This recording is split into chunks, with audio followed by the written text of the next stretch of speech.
Welcome to the squad. He's Icewater, I'm Puma, and the squad is sponsored by Rayon Cognac. Join the movement.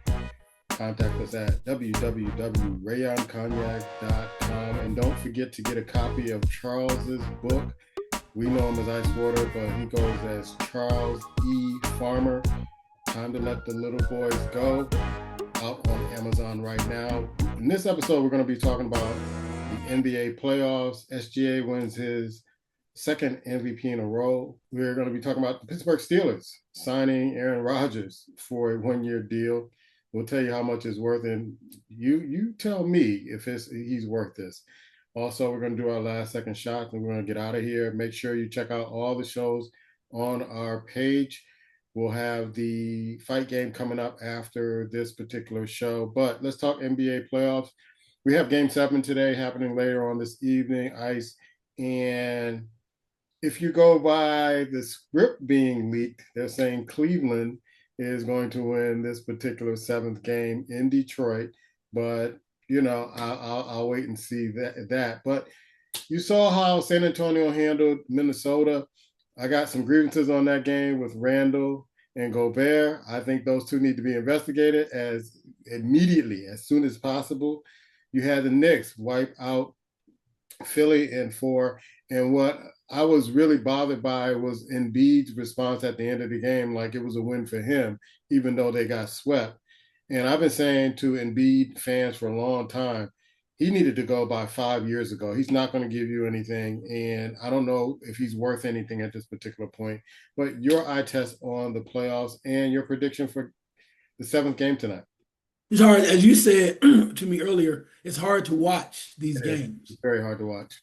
Because you expect one thing or you want to see some quality play, and you don't get it. And it's almost as if the media at times, certain media types are trying to sway you a certain kind of way for you to root for somebody. Then it's like, nah, we're not doing that because that's who you want to win, and it's not how it goes. A perfect example is the way that the Thunder eliminated the Lakers. As you mentioned earlier, people were expecting LeBron to kind of put his cape on and be this great thing, great person. But at the same time, if you really watched the games before, it wouldn't matter. I don't think if Luka was there either way. Thunder was just playing great ball, and they handled the Lakers early on. So I don't know. I just think that the Lakers will have to do some soul searching as to when it comes back to their roster. But they clearly were no match.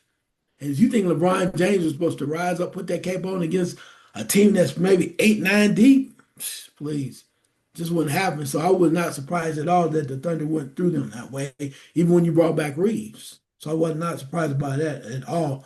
But Spurs in Minnesota, Spurs with that young talent is showing you they really want to try to win some games. But you had mentioned earlier, too, about the situation with Minnesota and certain guys you thought were going to step up with Gobert, right, and Randall. And I told you earlier, I mentioned that they are who we think they are. They are the players who we think they are. When has Randall ever stepped up in the playoffs and shown us that he's capable of doing something different? Same way with Gobert. Are they quality basketball players that belong in the league? Yes, they are. But when we're talking about going from the regular season to the postseason to help their teams, they have not shown that they are capable of doing that. So instead, you just keep repeating and keep re-signing them, expecting a different result. So I am happy for the Spurs by them moving forward. But now we're going after Anthony Edwards, right? But I don't know. A lot of times I think it's culture for me. Yeah, It's culture. I agree with that. It is culture. And it just seemed like if you go back and look at some of the games with Randall, there were a lot of suspect plays that just made you scratch your head like, why would you leave your man to go guard somebody else and leave him wide open? Mhm. Why are you trying to go up against Wembley when you know that he's going to block your shot? The field goal percentage, the turnovers. It's like this is not your regular play. And all of a sudden now all these mistakes are coming up in crucial times of the game where it's like you're not playing defense, you're kind of flopping on certain plays, you're kind of holding the ball, so it goes to the time clock like 5, 4, 3, 2, 1. Now you got to throw up a desperation shot. Gobert, I mean, he gets a good pass where he can just go in and dunk it, and he just kind of does some kind of shuffle move in the paint, and now he can't shoot it. It's like I expect that from Gobert because Gobert is he's been to me not a great talent in the NBA for a long time. He doesn't play his size. He really doesn't play his size, and he's really one of those players I think that's really soft. But I was expecting Randall to say, "Okay, Edwards is hurt. Let me step my game up and get us to the next round." And that's what they brought him there for. And he's not able to deliver. You talked about LeBron James. I said that at the beginning of the playoffs. This is LeBron's time to shine. He had his rest. He had his, those games where he could, not play hard or that load management thing. And now you're in the playoffs and you're expecting to get as much love as Kobe and Magic and all those folks. Here's your time to do it with two of your stars down. And I saw in the last couple of games when they playing the OKC. OKC is a great team. I'm not gonna deny that, but here was your chance to look really good in a Lakers uniform, fighting for everything you could. All you were doing was fighting with referees and fighting about not getting calls. That's all you were doing. You weren't fighting on the basketball court. You had a few dunks here and there and little plays, but when the ball got to you late in the games, couldn't do anything with it. Couldn't hit free throws. Couldn't be the guy that said, I'm going to put you guys on my back at least one or two games to not even get swept. And to get swept like that, that doesn't look good with Laker fans. That really doesn't look good for Laker fans, and folks are expecting more, especially when you're getting paid more. Now you're denying the contract, saying they want to pay you less so you can stay. And you were saying earlier about he can go somewhere and help somebody else. Well, if he can't help the Lakers here, I can't see him helping at a 42-year-old LeBron James. I can't see him helping anybody else get to the promised land. And so here we are again, where LeBron is going to go to another team, maybe a new team, maybe go back to Cleveland for the third time. And I just don't see it for him. And you want to bring your son along. I knew when that owner came in, the new Lakers owner came in, and he was like, enough is enough. The nepotism has to end. I knew LeBron's days were numbered with LA. If he couldn't perform and he couldn't bring a championship or a Western Conference, go to the Western Conference championship, his days were numbered in LA. Let's stick on that real quick, and I don't want to belabor it too long. LeBron's days may be numbered with the Lakers, but my question is, what are they going to do otherwise? I just still do not believe that Luka right now and Austin Reeves are the answer to film winning titles. They told you that. They told you what they were looking to do now. Luka's their guy. But right, but what I'm saying to you is, and I've repeated this before, that the reason why Jeannie Buss sold the Lakers is because she does not believe the current roster and the superstar known as Luka is going to be enough, or they can build around him right now to win a title.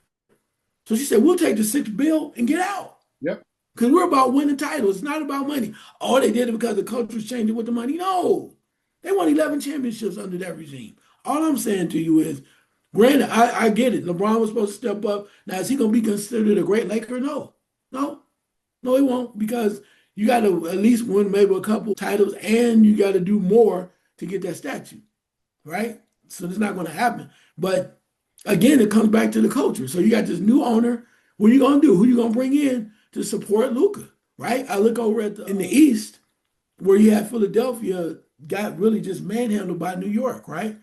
If Philadelphia's gonna come in and lay an egg after Joel Embiid played maybe a half of two good games versus Boston, you should have just quit and stayed at home. I'd rather see Boston compete, right? I'd rather see that, because Philadelphia did not show up after they won that series. And granted, I know the Knicks are winning, and people are excited the Knicks are winning, but damn, at least give me somebody that's gonna challenge them. Yeah. And Boston will at least try to do that. Embiid spends more time on his back and his ass than he does standing up playing basketball. And every time he should be ashamed of himself. Every time he gets touched, he falls to the ground. You see him on the ground, just flopping and frailing and not getting into the paint. He don't want to go in the paint. He don't want that action in the paint. He's always standing around the three-point line. He'll give a pick around, the foul line or so, but he is not going inside. And I've been telling people for years, he's a waste of time. You talked about the process never got off the ground. And so I don't know what they're going to do with him in this day and age. And my thing is, get rid of him. Go build around Maxey. Maxey is that guy they need to build around. If we go back to LeBron or some other teams that LeBron could go to, I can't really see a team that he can go to where he can help them get an NBA championship that's not already in that championship flow. They don't need him at OKC. They don't need him at the Spurs. They don't need him at the Knicks. They don't need him in Boston. You say Cleveland might be the team. Yeah, you can go back, but that's not going to bring you closer to an NBA championship. As long as you have James Harden, which, by the way, I can't stand watching James Harden games because the game's going to be longer and he's flopping and frailing. The NBA got to do something about this. This is awful. I'm ready for the season to be over. I'm a Knicks fan. I don't care who is in the NBA. I just want the NBA season to be over because I'm tired of seeing bad basketball. And you see glimpses of good basketball with good teams that are in and good players every now and then, but you see more of the flopping and the frailing and the arguing with the referees and the coaches not really stepping up. Which, by the way, I think JJ Redick should be out of LA. I never agreed with that move of bringing him in as a coach because now you see why he's not coaching caliber. He did nothing, absolutely nothing to slow down the sweep from the Lakers. Nothing at all. No lineup changes, no adjustments. He's not an NBA coach. He got that because him and LeBron did a podcast, period. And now it's showing. Now, I'm not going to put all the blame on LeBron and why they didn't do it. I got to put it on JJ Redick because this team was not coached well from day one. I get that. Again, like I said, I think a lot has to do with the management, who they decide to bring in and sign. DeAndre Ayton was really a question mark for me from the Bad beginning. pickup. Bad. Yeah, but then you expect this to kind of flow the way it's supposed. You deem it to on paper, and it just didn't work out that way. But to answer that other question, Pistons, Cavs. If I go with the script, I guess I should pick Cleveland, right? But I say this: I like Detroit a lot. I do think that the Cavs will rise up this last game, game seven. You'll probably see Harden play probably one of his better games, and he's capable of doing that. But then again, we'll turn around and we'll have the Cavaliers that advance to play the Knicks, and the Knicks will beat them because the Cavaliers, it's almost to me, right? Even with Harden right now, they don't have a sense of urgency.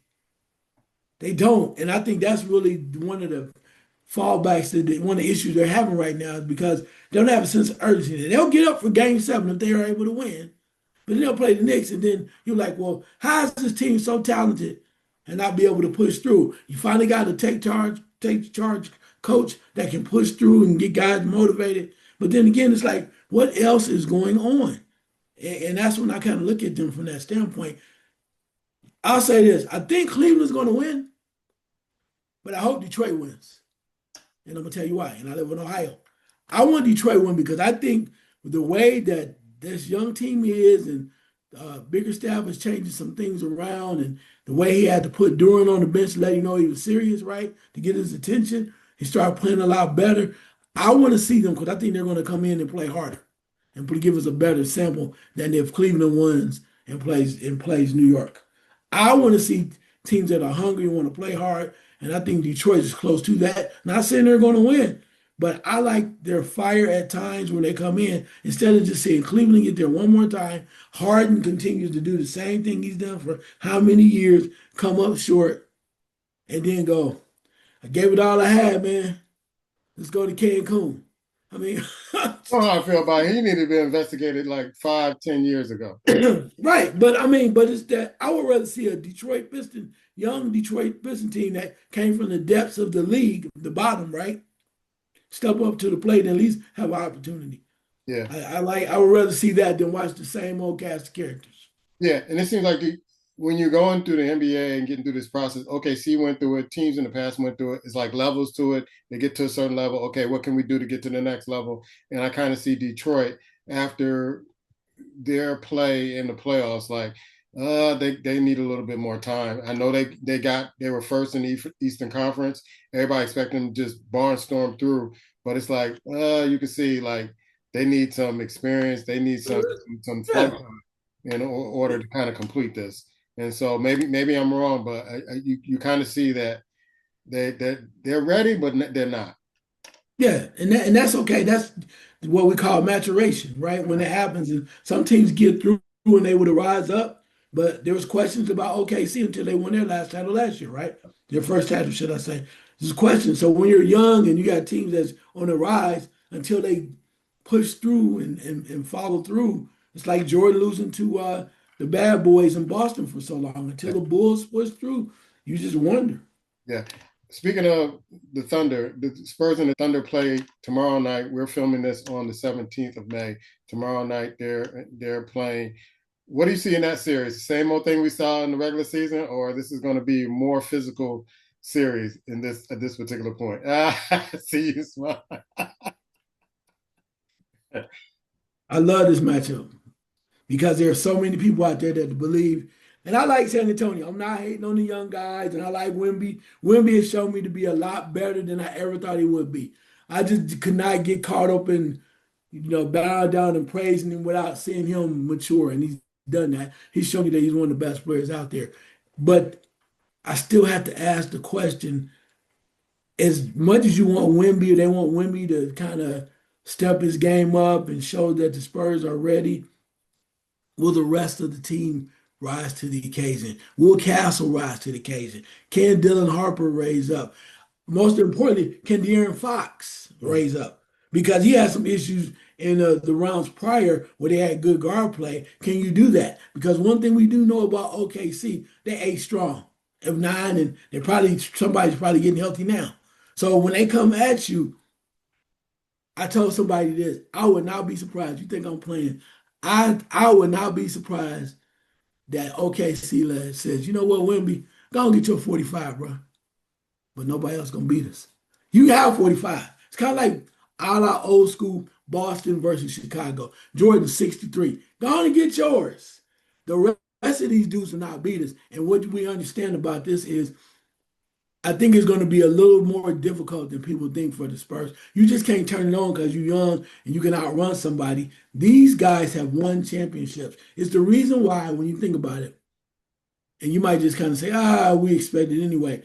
But there was a point where OKC against the Lakers said, LeBron, Luka, we don't give a, you can bring whoever out here. We're gonna end this. We're turning the switch on, and I think that's what the switch they're going to turn on against the Spurs. And the Spurs, we're going to collectively, they might be along the way, but it's going to take some special efforts from some other people. Because Wemby, as great as he is, he can't win it by himself. You cannot tell me there's not one player that can be that dominant and win by themselves, especially with a team like OKC. They know the pattern. You looked at the last series that OKC had where their MVP, or who won the second MVP, SGA, right? He was kind of limited because they were double teaming him with the Lakers, right? They were double teaming him. They were coming after him. He's like, all right, cool, no problem. He finally gets, 30 points in the last game? He don't have to. That's how good they are. You got Caruso that causes people problems. You got all kind of guys. They play collectively as a team. Like the I'm trying to think of the guy's name that they just been coming on lately. Is it Williams? Not Williams, but I'm trying to think of the guys that been scoring a lot of one. Huh? Matthews, the guard. Yeah, yeah. So nobody, you didn't expect that from They him. had no answers for him in the last Yeah, year. None. but that's what I'm talking about. That's what OKC has. And just to poo-poo it as if because Wemby's playing is behind off and they win a few games, they just gonna come in and take over. If you struggle a little bit that they did a little bit early on with Minnesota, what are you gonna do with the champions? Because now Wemby, you got still deal with the Holmgren and Hartenstein. It's a lot of things going on in them nine guys, and his head gonna be on the swivel. It's gonna be like, okay, now you got to step up. But they are loaded. So before you just start to turn over the reins to San Antonio, let's watch the series first. They're gonna have to earn this one, bro. Yeah. I will say this. I think that no matter how, I still think OKC made to prevail. But the problem I'm going to have, and I'm a little fearful of, is 2026. We're going to 2028. I'll say this: that that fuel is going to do nothing but make Wimby more focused, more angry. And by the time we get to the next Olympics, Yeah, because him and Holborn don't get along at all. right, They haven't right. The gotten along. next time we get to the next Olympics, Wimby gonna be like, I'm taking out everybody. I'm taking out everybody, especially with us losing the senior members of the Olympic team. But I still just have to kind of got to roll with. I got to roll with the Spurs, man. Not the Spurs, but OKC because the way that they play, even when SGA is not playing well, not performing well, they still win. It's gonna take a special effort, and it's not going to be because Wimby's not playing his best. It's going to be because some of them other guys are going to have to rise to the occasion. I just don't know if they got enough people that can play on a consistent basis on that level that's going to take to get past OKC. All right. Speaking of OKC, SGA wins his second MVP. That's two in a row. You have people out there saying, "Well, this is what he did in the playoffs." They don't go by the playoffs, folks. They go by the regular season, and that's why I always felt that they should announce it at the end of the season when the championship is over, instead of announcing it right in the middle of the playoffs. And I guess they do it for marketing purposes, I guess. But your thoughts on SGA? Because some people tend to think that SGA is getting preferential treatment from referees, which superstars get. But the push-offs have to stop. Even commentators are saying this, and I haven't heard that commentator commentate another game since that comment that she made. Maybe I'm wrong about that, but she made a comment about him pushing off, and that the NBA needed to do something about it. And I totally agree. And she was the only commentator I felt that really stood up and really kind of said that and went to bat for us as fans watching this. I'm feeling like my pop, and I understand why he stopped watching the NBA because it's like it's an unrecognizable game now. But SGA wins the MVP for the second year in a row. An amazing player. An amazing player that understands that it is his team that makes him great. And he doesn't have to be the guy all the time. He can be the guy when they need him and he plays hard and he sets the example, but he does not need to be the guy. Do I think that he actually deserved it? One can say that. I mean, I don't have a problem with it. Other people will be looking at Wimby, right? Wimby still is, they're still working on their thing. People looked at the Joker, but the consistency of OKC has had all year long. I can see why he would receive the award. The other thing too, though, when you look at it from that standpoint about you mentioned about the reporter saying he pushes off. When you look at the NBA over the years, all these mega superstars, most of them get away with their signature moves, or they get preferential treatment, or they get allowed to do certain things that everybody doesn't do. May I remind you, a la back in the day when Chicago played Utah and Jordan took that last shot. He And didn't pushed choose shoot. off. He didn't push up on Byron Russell. He pushed off. That's what I'm saying. Did you not see that? Yeah, I Now saw all it, of a sudden, but Chicago didn't see it. Nobody in right? Chicago saw it. But now you got a problem with SGA. Come on, man. It's the game. It's the game. It's just what it is, and you just got to get used to it. Well, I don't know why. I mean, look. You don't think Luca push off? Luca don't like nobody in space. Nobody's talking about that. He's been one of the biggest whiners, and I got bias, so I'm gonna let it be known. I got a little bias for him, but don't sit out here crying about other things. It's the way. What it say? It is the way of the NBA. Stars they get whistles, they get opportunities, as long as they're not too crazy. And the other part too is, as long as they don't try to show up the referees, then they usually can have a conversation and let it go. But no, SGA well deserved. One, because of the consistency of the team, right? They won already. I thought they might fall off a little bit because of having some championship hangover. Yeah. But he's been playing hard, giving them what they need, and doing the right thing and playing. I just like him because he's so calm and so cool, right? On the court, you just see him, and when he needs to turn it on, he does. So kudos to him. There's another year where an American-born player did not win MVP. All right, let's go to the NFL. And the Pittsburgh Steelers are really, really tarnishing their legacy as a franchise. They signed Aaron Rodgers for a one-year deal for $25 million. let me say this to the Pittsburgh Steelers organization. If you want to throw away money, we are here. Me and Ice will gladly accept that money and do a greater job than what Aaron Rodgers is going to do in the next year. He is 42 years old. He is 42 years old playing a young man's sport, and you waited on him. I'm hoping that you're developing quarterbacks.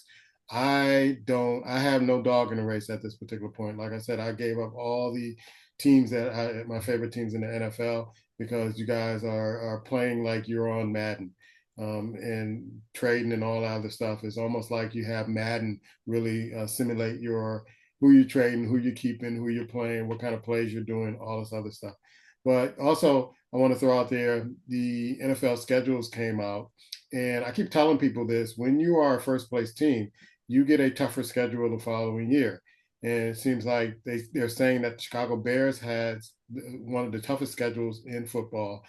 The Kansas City Chiefs have maybe an easier schedule, and it's because they didn't make the playoffs. So when you are a last place team, you get an easier schedule compared to first and second place teams where you get harder schedule. Any one of those stories you can pick up, bro. Yeah, from the standpoint of Aaron Rodgers, I think because they fired was it Mike McCarthy right as their coach. Yeah. I think that they're going to be able to. They think that's going to be a difference maker for Rodgers.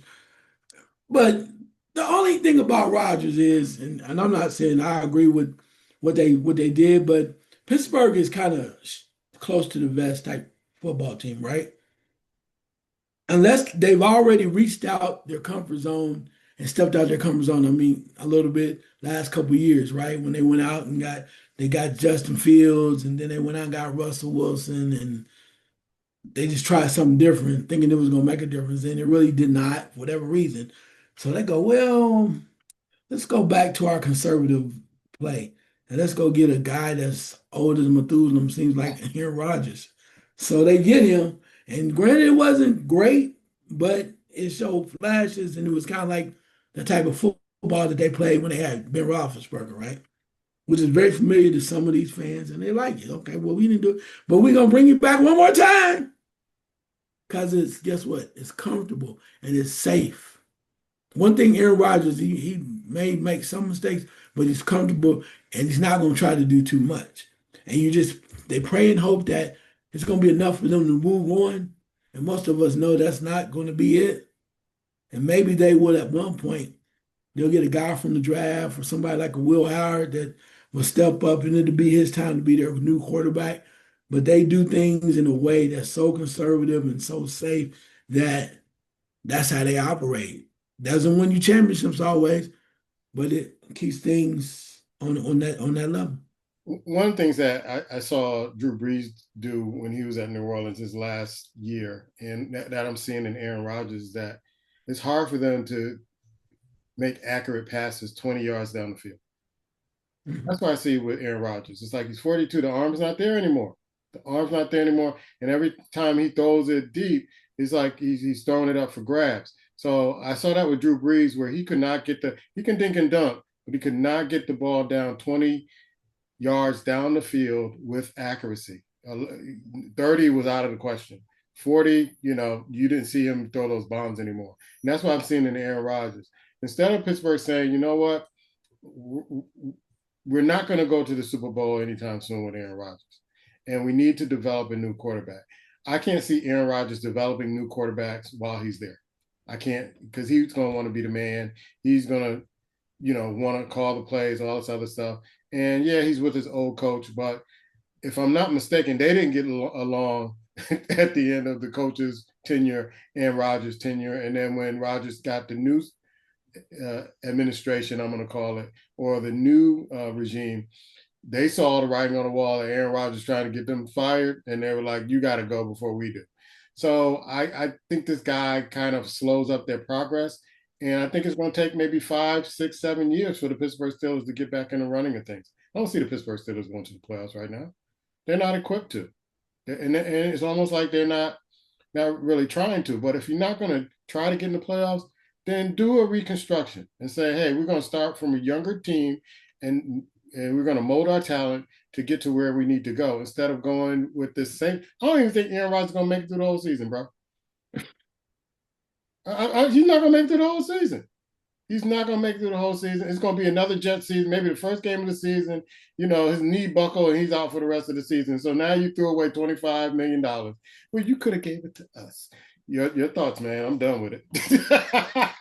No, I mean, I can see that, but again, like I said, I think they're so conservative in the way they play. They think that they can just do that grind, that slow grind that can get to that point, and hope that the other things are going to carry them through as far as like the defense area, the offensive line makes you a little nervous. Can DK Metcalf step up now, or do they have bring some other younger receivers? Still waiting on the running back situation to evolve itself, right? They're still looking for a leader there, but they try to keep everything status quo and hope that it just through osmosis gets better.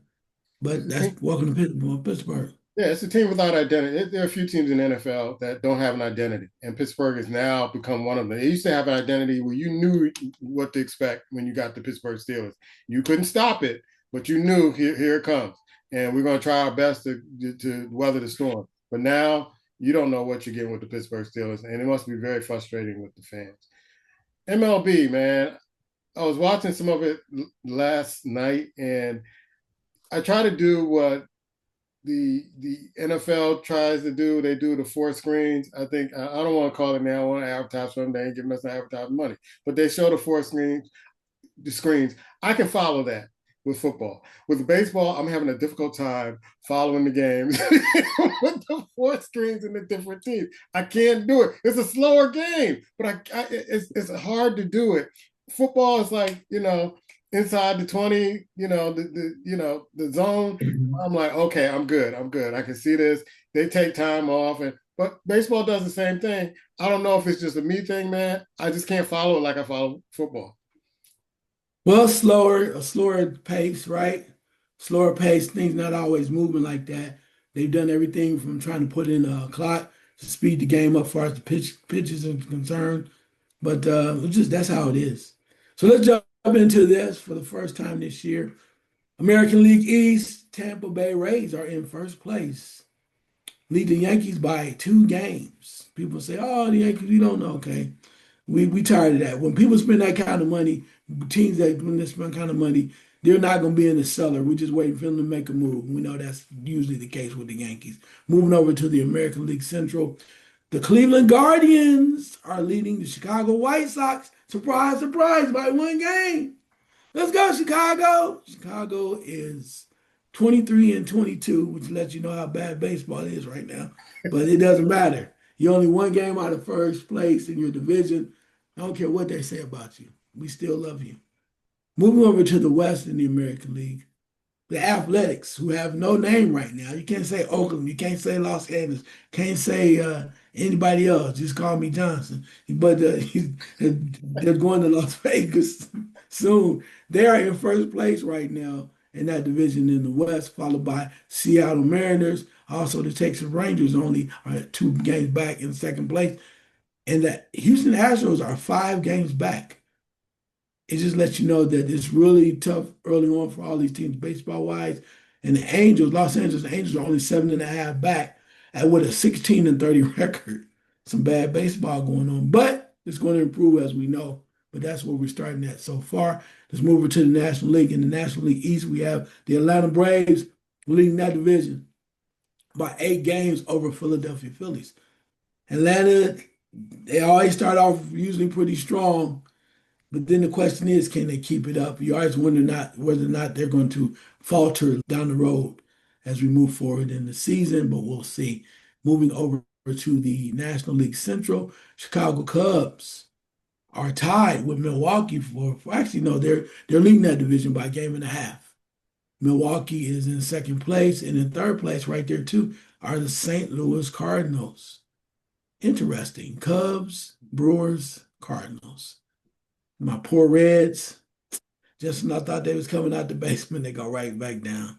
But this is going to be a long season. Long season.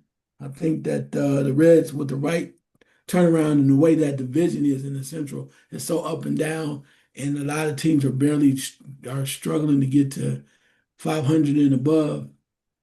I think the Reds still might have a chance, even though Chicago's playing pretty good baseball at with a 630 mark. Last but not least, to the West in the National League.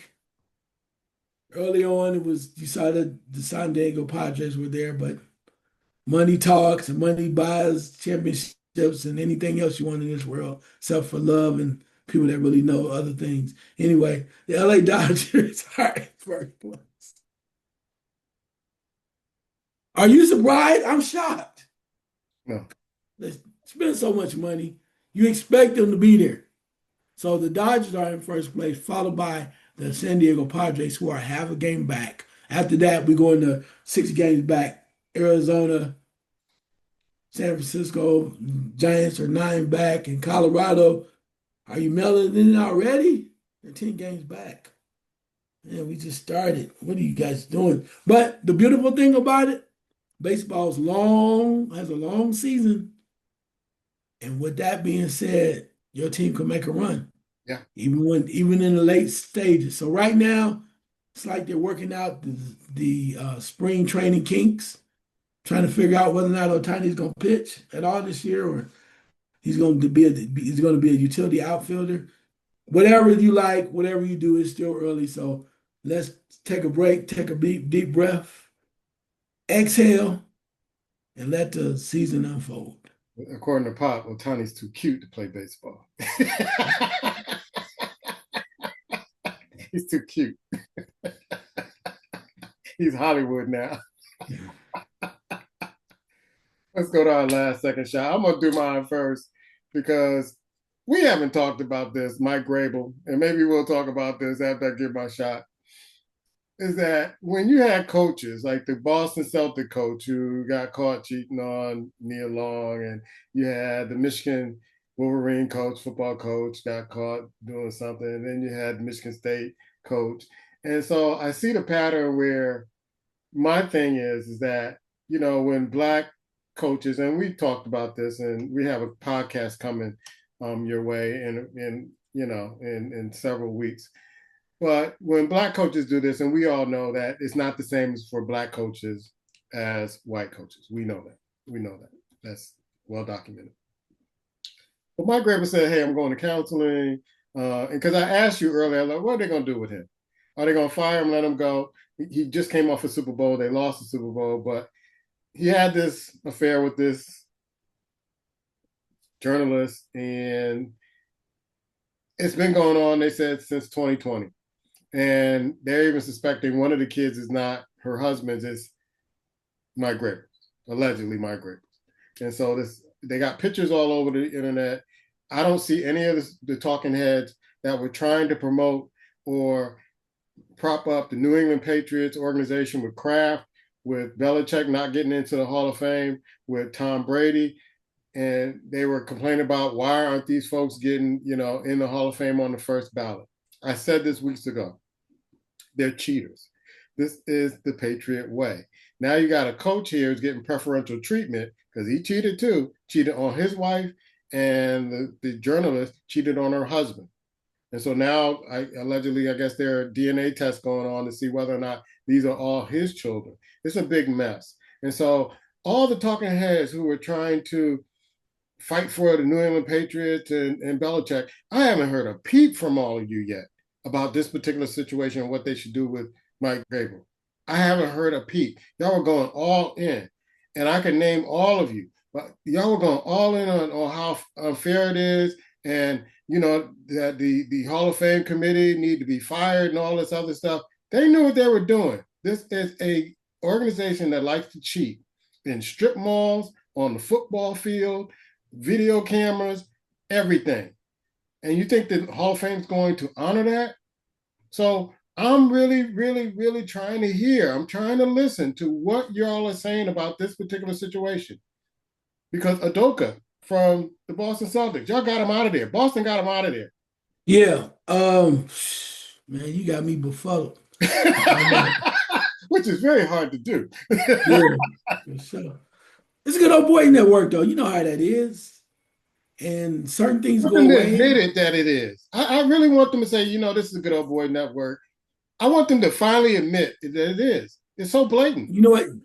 You know what they do? I think what they're gonna do is they're gonna secretly send you a text message. And they're gonna say, AD, you already know, right? He goes, are you surprised? He goes, well, how come you tell the world? You just told me. He's like, we don't work that way. We just sent you a quiet little message just to let you know this is how we do it. This ain't for everybody. You want the whole world to know that you were right. You were right. But we don't send you a quiet little message. This is how we do it. So what I mean, I understand your frustration as they say, but we gonna send you a quiet little message. Don, you're right. You're absolutely right.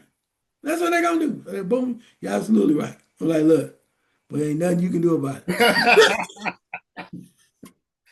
I just want people to see it. Just to say, hey, you know what? He had something there. He might have been wrong on everything else, but he was on point right there. Say, we're gonna tell you it's correct, Don, on your CON conspiracy. But no one will ever know. Oh, Ooh, no one will ever know. All right, so I guess I'm supposed to have a last second shot now. yeah. All right. Or I can give So it here's my up to you. huh? I can give another one on our podcast coming up. Oh yeah, that's cool. We can do that too. My last second shot is gonna be something that's gonna infuriate Don. We talked about this earlier, and that's okay. He can be mad. He can even have a comment afterwards. Everybody's talking about the LA Lakers and LeBron's old. LeBron didn't do enough. We said that earlier.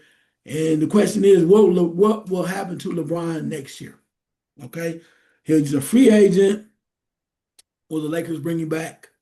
I don't think so. I think they're going to give Reeves max money, and LeBron wants a certain amount of money. I don't think he's really about the money by him, but he wants to be in a place where he thinks, even if he can't, he thinks he might have a chance to try to make a difference and maybe get closer to a title. I said think. I didn't say he would, but I said think. And I think that's where you may see LeBron end up in another location. Because right now, it's clear he's like the third option with the Lakers. And although that may be true, until somebody else steps up and leads the team, what are we talking about? You get somebody better, you're going to prove it, have to prove it, Lakers, and that's fine. So now, where will LeBron go? I said two places. One, it'd be easy to go back to Cleveland. Don said earlier that he doesn't think LeBron can make a difference, and I get that. But when you have a team, and if they keep Harden or the way that Cleveland's have been playing, it's almost as if they are missing some type of spark or leadership. And it's not always on the court, but somebody has an understanding of how to win games. And I think LeBron can help them with that. Are they going to win a title? I don't know. But there has to be a mentality. It's almost like the things that happened when Kawhi Leonard went to Toronto.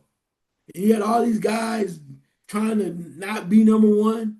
And he said, you know what? Hold up. I'll be number one, if nothing else, so that way you can play the rest of your game. So in going to Cleveland, I would say that LeBron can say, hey, we got enough talent here. We got the two big guys, right? We got Mitchell. It's almost like they need a face of somebody that can help push them over the top. And it's a long shot. And I know those of you out there are going, what about Ronnie? What about Ronnie? If LeBron comes to Cleveland, they'll find a way to have Ronnie on the squad. Okay, don't you worry about that. If he might have to be the 12th man, don't worry about that.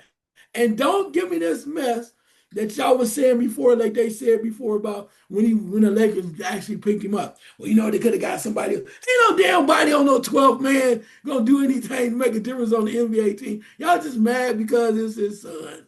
They do it all the time, other places. We're not gonna get into all that. It's done all the time. So he want to have his son on the squad, taking up a little change, and he's not taking up any major minutes.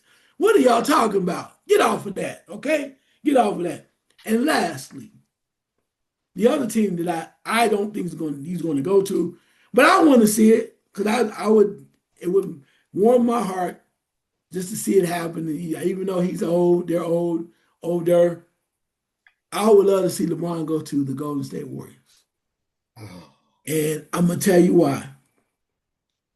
LeBron and Steph are really good pals and friends. And granted, just to see the way that they play basketball with the chemistry, they played in the Olympics together, and now you play under Steve Kerr and probably had Jimmy Butler and things like that. It's almost like putting that old Olympic basketball team back together. They are old, but then maybe you get maybe one or two other guys that can come in there, and okay, it's at least fun to watch for a little bit. See these two guys play together, and it may not be about championship caliber, but it'll be fun to watch them connect together, and that's good enough for me. I'd rather see LeBron in a place like that where at least he's enjoying his last year, even if he realizes they're not going to win. Instead of being in LA acting like they really were better than what they were because Luka don't play no defense, and Reeves don't play any defense, expect to win a championship because y'all think it's the Lakers.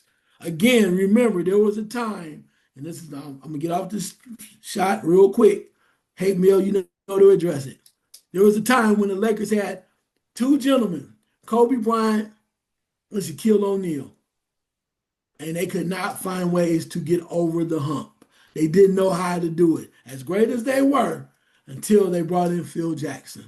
And Phil Jackson showed them the rings and said, you guys want to win, you have to listen, because it's a culture, it's a mindset. Somebody has to understand how to rise to the occasion. And I don't think that this team right now with the Lakers has that ability, even if you were to bring back LeBron James. It's a mentality. So as great as many people, although they love Luka and what he's doing, I'm not sure if he's there yet to know how to lead a team to win championships. Okay, it's just simple. And I think that's one of the major reasons and cornerstones why Jeannie Buss sold the Lakers for that big, so many billions of dollars, because she did not believe they were orchestrated or set up to win titles. And the Lakers, with the Buss family, won 11 championships. And it wasn't about, I don't think it was all about the money. It was about whether or not we can put together a team structured around Luka that can help us win. Now, they might prove me wrong with the gentleman that's the Dodgers owner, that he might come up with a new way to prove me wrong. But until he does, I stand on business. That's why things happen the way that they do. So LeBron, wherever you end up, kudos to you, brother. But the Luka watch is still on for me, and I'll be right here waiting till it's over.